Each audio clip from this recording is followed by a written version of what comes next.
Come on, now it's time to bathe the baby. Let's get ready, we're going to bathe the baby. Wait, I don't know how to bathe the baby.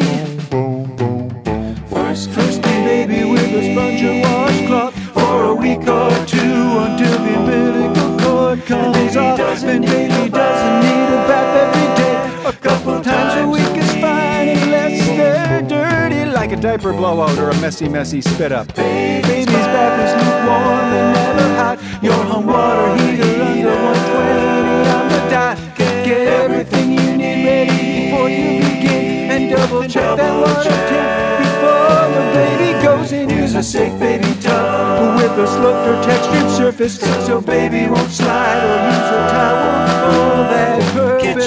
This kitchen sink might do just fine if the faucet isn't in the way to ruin baby's bathtub.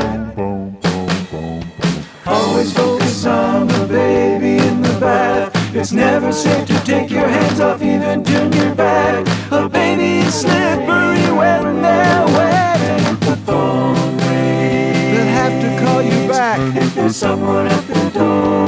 You can't answer it if your spouse is texting you. It's just gonna have to wait if the house is on fire. Grab the baby and get out. Now it's time to gently clean the baby. You soak without dyes or fragrance preferably. Let baby splash and play and have a little fun. And take the baby out because now bath time is done. And we dry baby, patting her skin and not rubbing. A little lotion keeps skin moist after tubbing. Keep baby warm when she comes out of the water. And be sure to have some fun with your clean baby son or daughter. Clean